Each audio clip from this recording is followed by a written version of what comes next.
জিতাস কিচেনে আপনাদের স্বাগত। এখন দেখাচ্ছি সজনে ফুলের তরকারি। সবজি দিয়ে, বিভিন্ন রকম সবজি দিয়ে সজনে ফুল দিয়ে তরকারি বা চচ্চড়ি, একদম বাঙালি রান্না। সর্ষের তেলেই হবে রান্নাটা। কড়াই গরম হয়ে গেছে।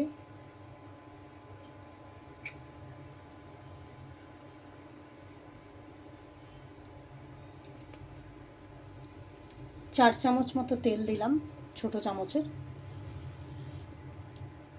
তেলটা একটু গরম হোক। এবার দেবো এর মধ্যে 5 ফোড়ন, তেজপাতা, শুকনো লঙ্কা দিয়ে দিলাম। দেখতে পাচ্ছেন তেলটা গরম হয়ে গেছে। খুব বেশি গরম যাতে না হয়ে যায়, ফোড়নটা যাতে পুড়ে না যায়, এটা খেয়াল রাখবেন। এবার দিলাম একটা বড়ি,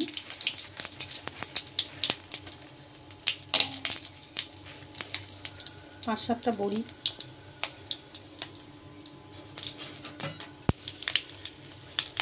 দিয়ে দিলাম।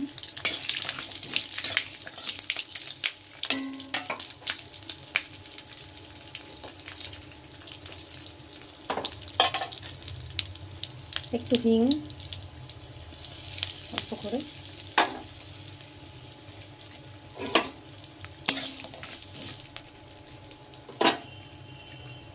এবারে এই সবজিগুলো সব এর মধ্যে ঢেলে দেবো। এর মধ্যে আছে শিম, আলু, বেগুন, বিট, গাজর, মটরশুঁটি, টমেটো, কাঁচা লঙ্কা আর একটু পেঁয়াজ কলি। পেঁয়াজ কলিটা অপশনাল, আপনারা পুরোপুরি নিরামিষও বানাতে পারেন।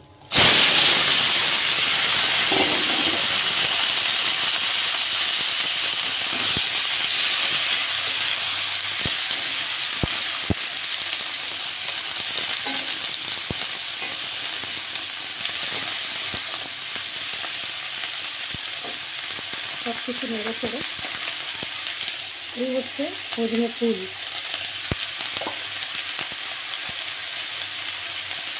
এখানে আমি একটা মশলা তৈরি করে রেখেছি। এর মধ্যে জিরে গুঁড়ো, ধনে গুঁড়ো, সর্ষে গুঁড়ো, বাড়িতে সর্ষে গুঁড়ো তৈরি করে নেওয়া, হলুদ, লঙ্কার গুঁড়ো, নুন আর একটু চিনি সব দিয়ে এটা একটা পেস্ট করে রাখা আছে জল দিয়ে। এবার এর মধ্যে একটুখানি আদা দিয়ে দেবো। আদা ঘষে রেখেছিলাম, আদাটা এর মধ্যে দিয়ে দিলাম।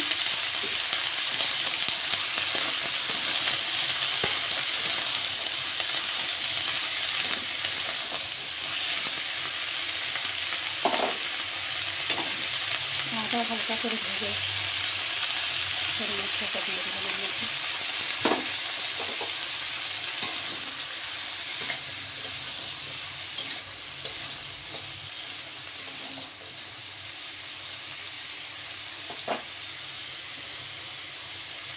মশলার মধ্যে অল্প একটু নুন দেওয়া আছে, কিন্তু তাও আরেকটু নুন দিতে হবে, কারণ যেহেতু অনেকটা সবজি আছে।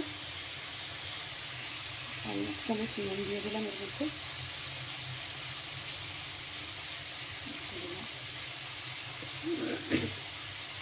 এবার দিয়ে দেবো সজনে ফুলগুলো।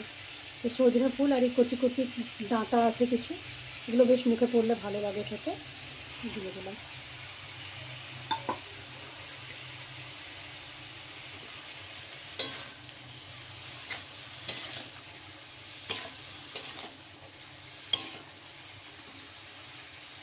এবার এটা ঢাকা দিয়ে দেবো যতক্ষণ না সব সবজিগুলো সেদ্ধ হয়ে যায়।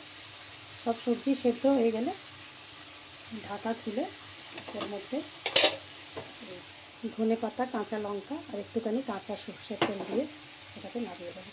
তাহলে রেডি হয়ে যাবে আমাদের সজনে ফুলের তরকারি বা চচ্চড়ি। Thank you for watching.